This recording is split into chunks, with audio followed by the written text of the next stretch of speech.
Hey everybody, and welcome to the Talkies, three filmmakers talking about movies. I am Kenny. I'm D. Oh. Wait, who was that? Sorry. I'm Taylor. All right, we're all here. Okay, yep. If you missed any of those, Kenny, D, and Taylor, and we are three filmmakers talking about movies. And today, I have chosen to subject my two dear friends to Strange Brew, which is a zonky comedy from the 1980s. Ari Aster. yeah, very Aster-esque. In fact, after Stalker and Memories of Murder and I Am Not Your Negro, I thought, we should watch something serious. Yeah. Yeah. Let's just get a little more serious cerebral with our cinema. Yeah.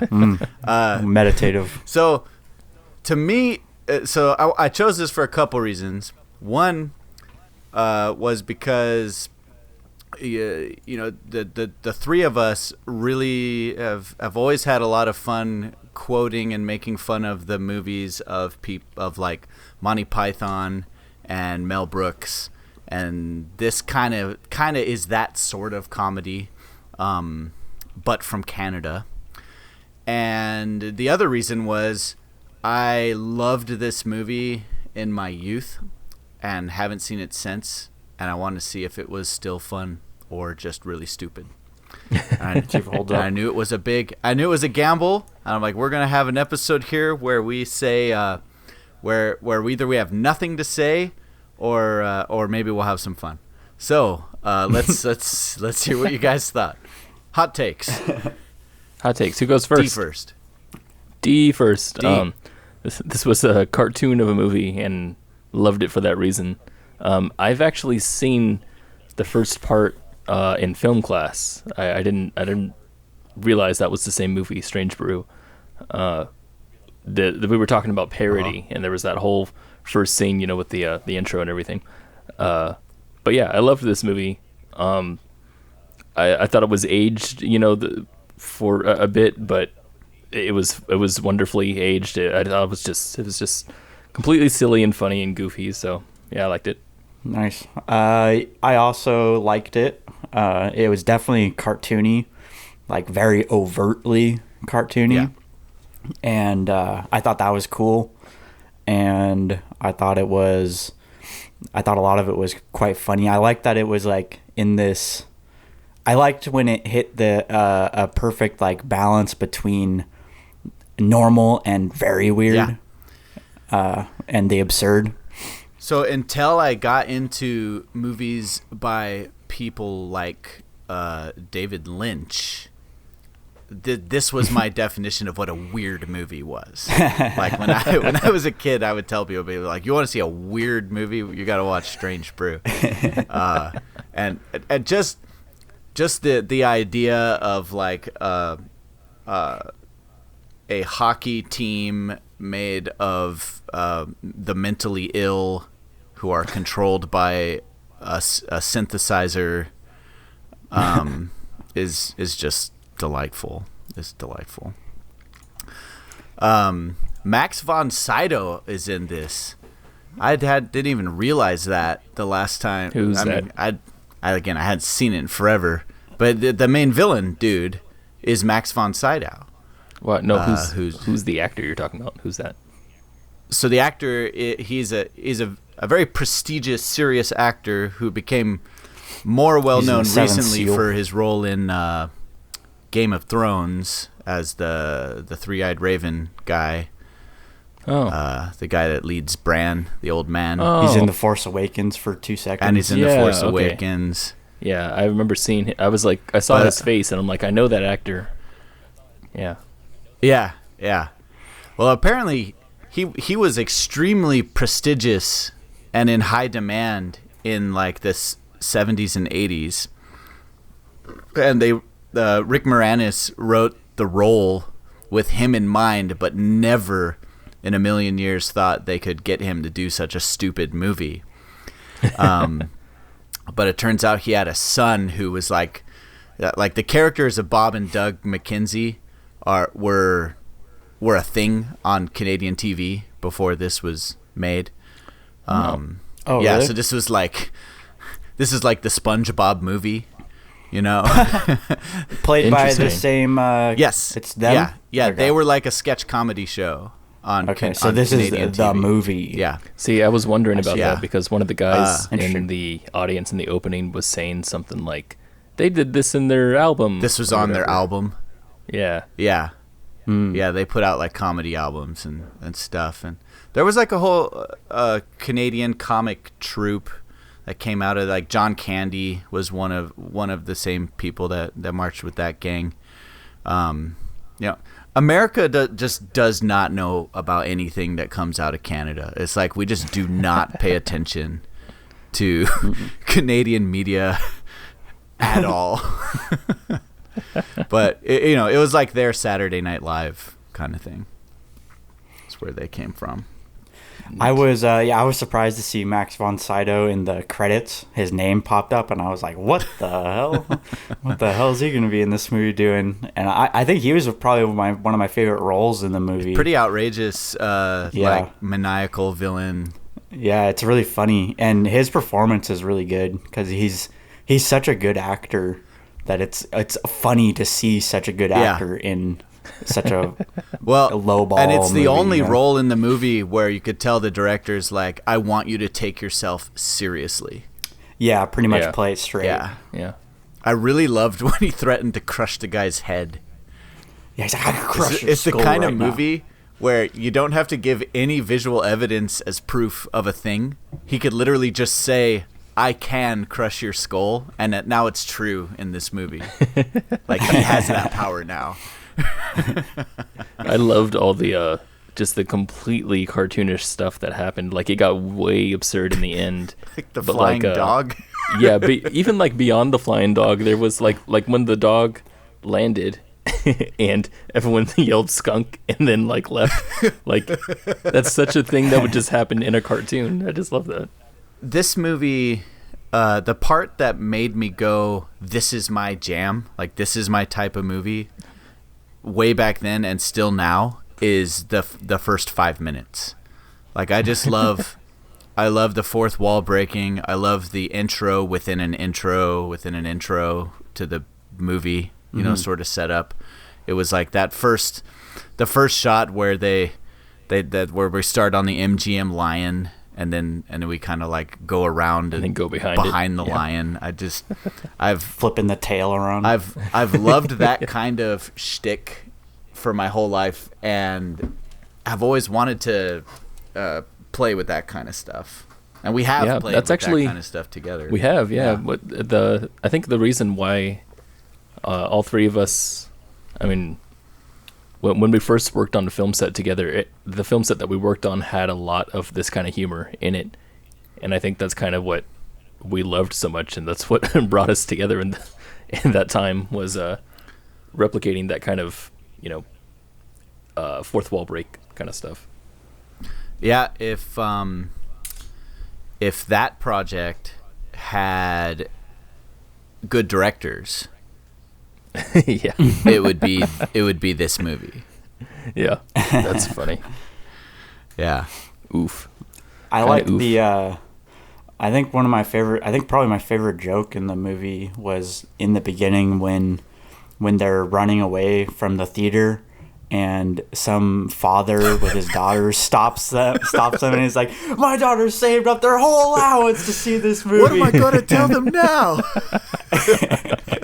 It's like financially ruining them. Yeah. It's funny, like, I mean, it's a stupid movie, and it's sketch comedy stitched together with an overarching narrative, which I've seen fail so many times.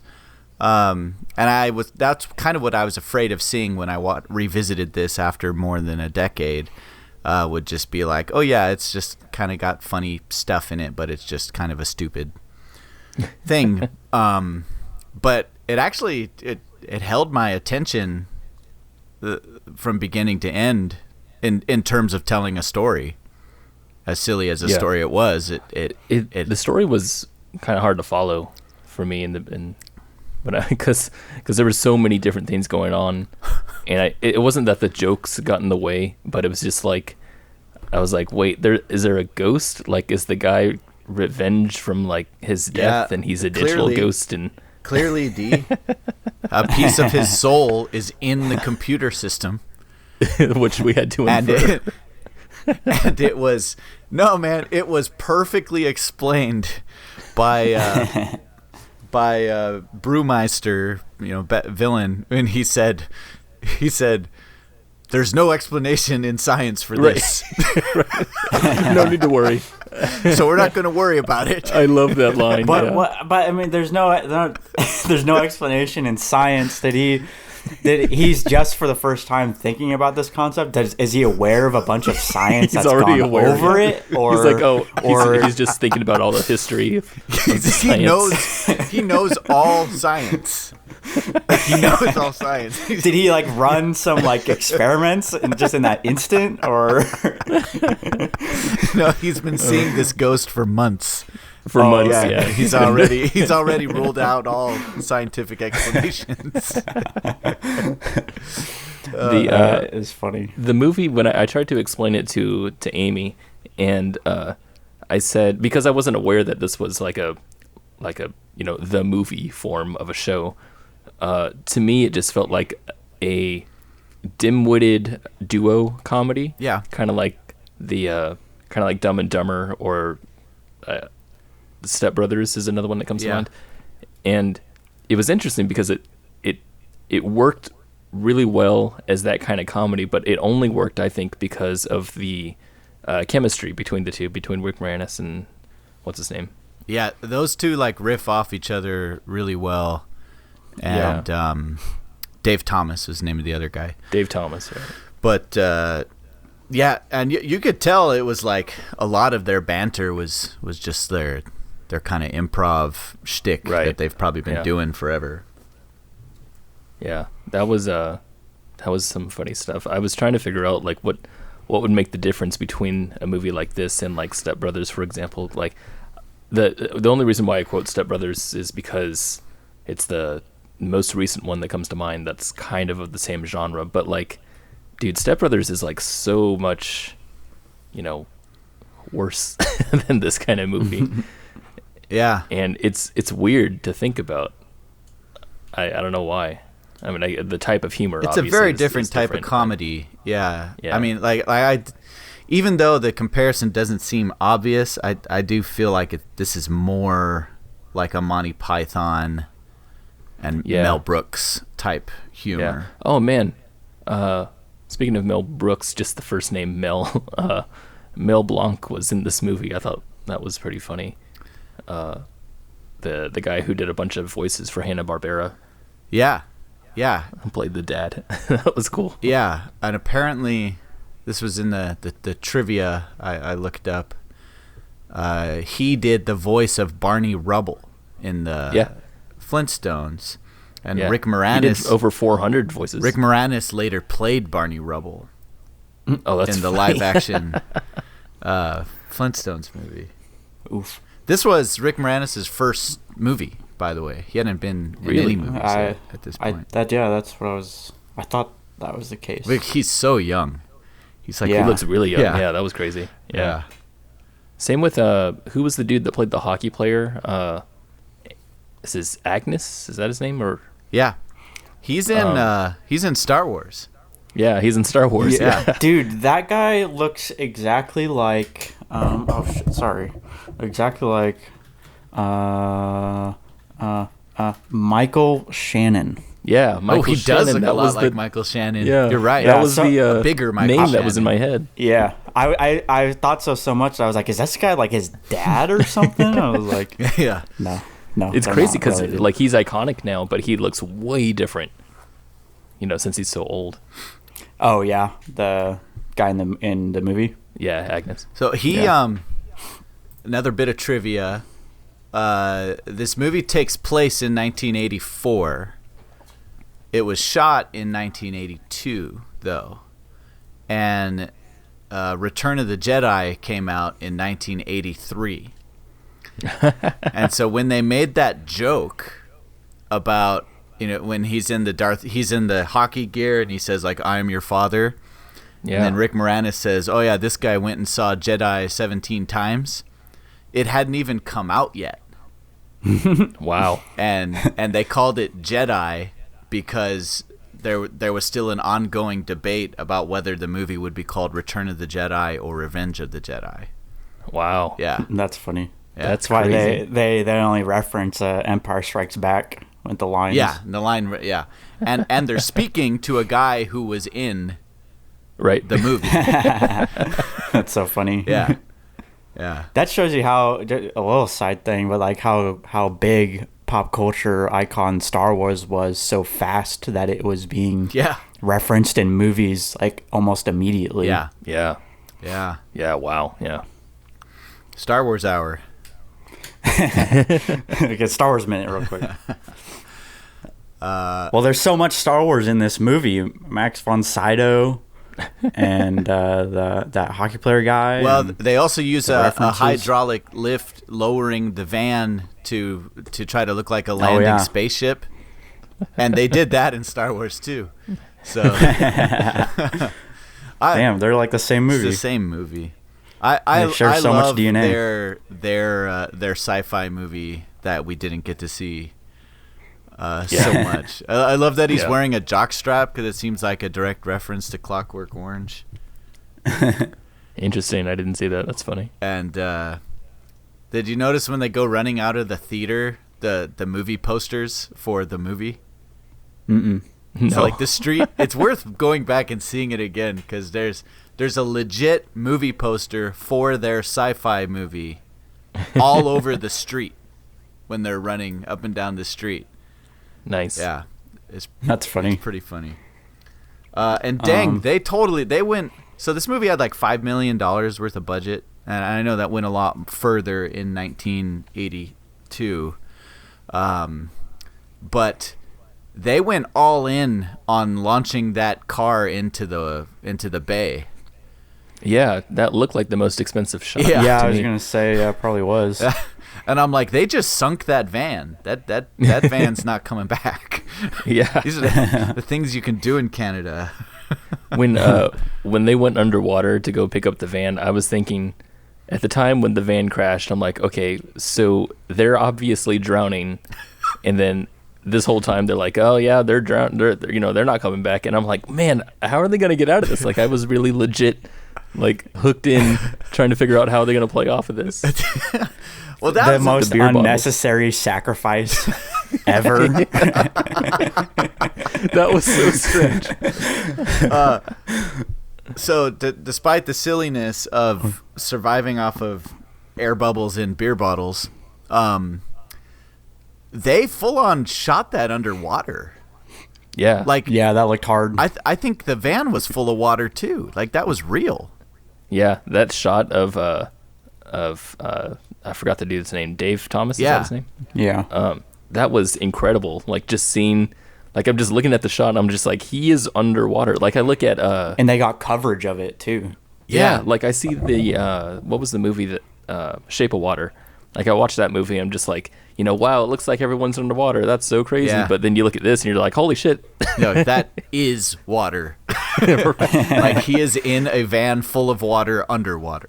Yeah, and like to do that whole joke of him pulling out his wallet. Yeah. I'm just like, man, what commitment to the joke. I love There that. was a lot of that in this movie where I was like, geez, this is a lot of effort for such a stupid movie. Maybe Yeah. that's what Makes it it is. funnier. See, like Step Brothers feels like low effort for funny, when this is, I don't know, higher effort. I don't know. I don't want to say like Yeah, people like work Step harder Brothers, than like others, like the filmmaking in Step Brothers. Like the filmmaking in Step Brothers is very very basic and it's like by the numbers and it's like just like Well, purely coverage. yeah. I feel like where Right. this film is leans into filmmaking more than just coverage. yeah, They do. Coming back to this with filmmaker eyes all these years later, I was kind of expecting to just kind of cringe a lot, just expecting sloppy filmmaking. And I was like, actually, they're doing some cool stuff. yeah. Yeah, it's Like- pretty good. Yeah. Yeah. I think some of it felt maybe a little bit like first timer. Uh-huh. But Yes. Yeah. only in like only not in really too detracting of a way, more endearing, I guess. Well, there's even like just like minor things, like when they're at the beer shop, that like weird beer shop where they slide boxes of beer out on a conveyor belt. You remember that? Yeah. And they did the thing where the camera's on the conveyor belt and the box of beer full on slides right into the camera and hits it. It looked cool. Yeah. Yeah. I was just like, Yeah, I oh, remember. that was I thoughtful. forgot about that. The one joke that made me go wow was at the very end where they synced up the credits to their ending. Yeah. I was like, oh, like I've done credits before, and that's hard to do. That's awesome. Yeah, I like that. They just Some people actually got picked. yeah. That's that another way that this is like those Python and Mel Brooks, movies, is the scope. I think about stupid comedies. The stupid comedies scope, that are yeah. like legendary that I love have these big scopes. That's interesting. Yeah, That's really interesting. I mean, like Blazing Saddles. I mean, Yeah. it's like it's What a the giant same. comedy. Yeah. It is the same scope as any serious Western. Right. Or even Spaceballs for that matter. Totally. Yeah. Totally. Spaceballs probably had as much special effects as Star Wars did, honestly. Yeah. I actually, and in all honesty, like talking about more contemporary movies, Anchorman 2 kind of went all out for that kind of same thing, except that they only focused on kind of, bits of it. Like making their last fight scene like the most epic thing ever. I love that kind of commitment to filmmaking jokes. I love that stuff so much. Me too. Is there don't another know if, is there another like contemporary comedy that does this kind of stuff where it just takes a joke and just makes it huge, just really commits to it? that's more recent? Yeah. Yeah. In a movie? And yeah. I know like we don't watch comedies a lot, but I'm trying to figure out if There's been some huge comedies, but there's comedies that take place in like a grounded real world, and then there's comedies that are just absurd.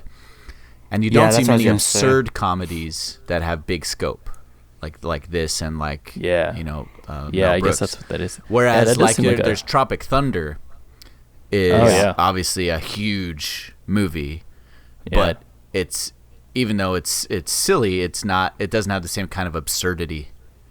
Right. I was gonna say like some of Tim and Eric's stuff come to mind, but that's still pretty small scale. Their movie is like kind of big, but not super big. But Right. it's just so absurd. Right. Think about with Eric Andre too.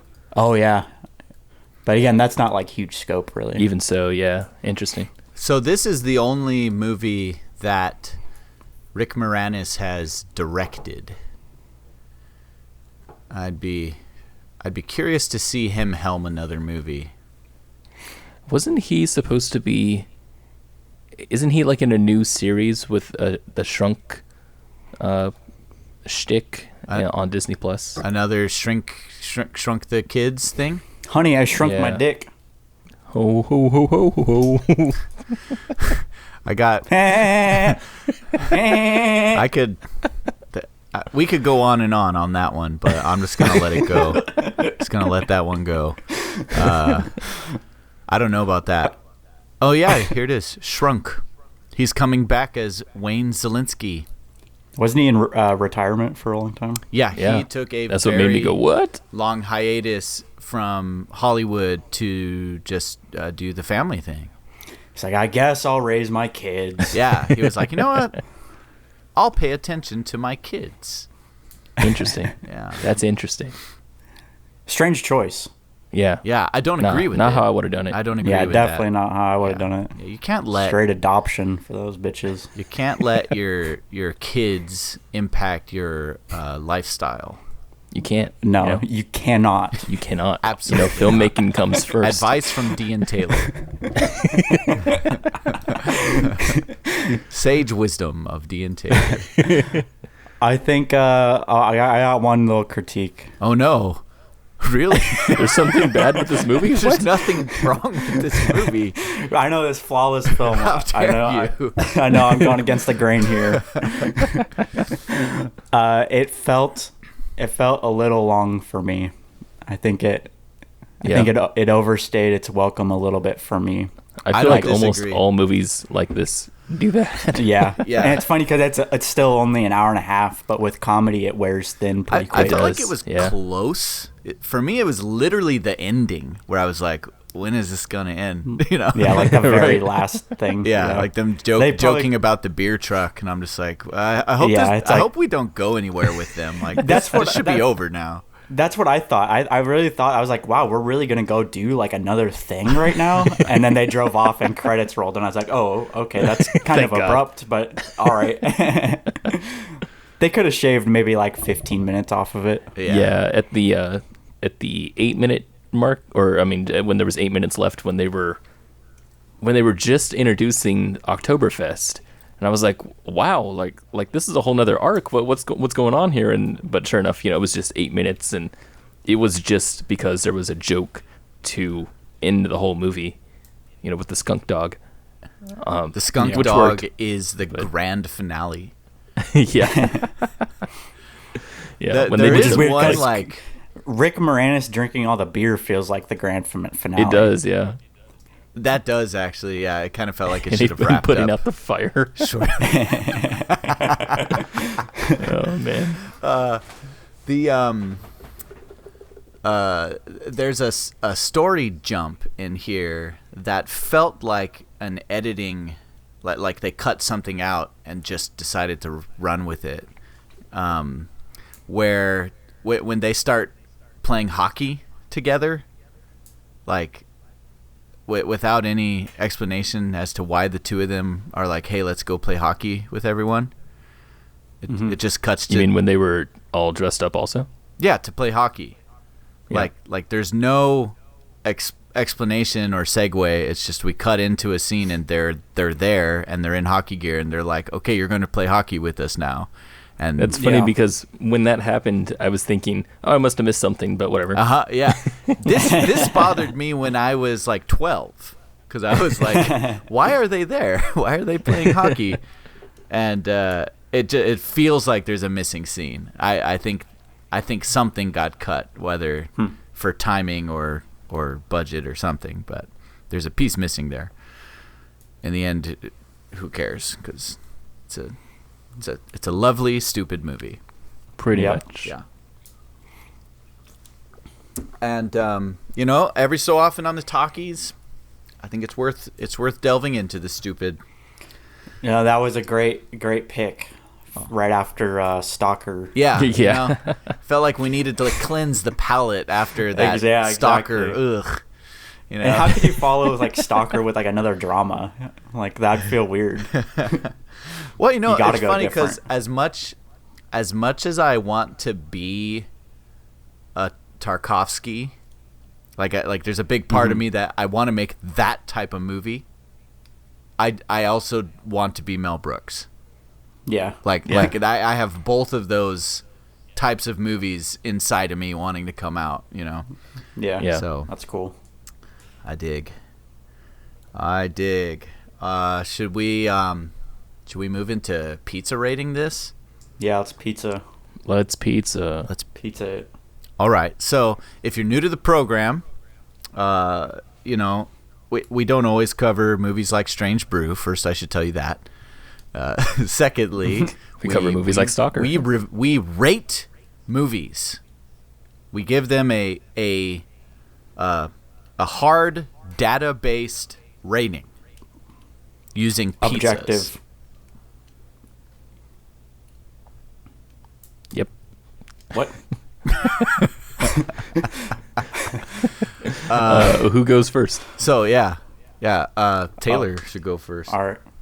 Okay. My pizza rating for this film is a very very good cheese pizza.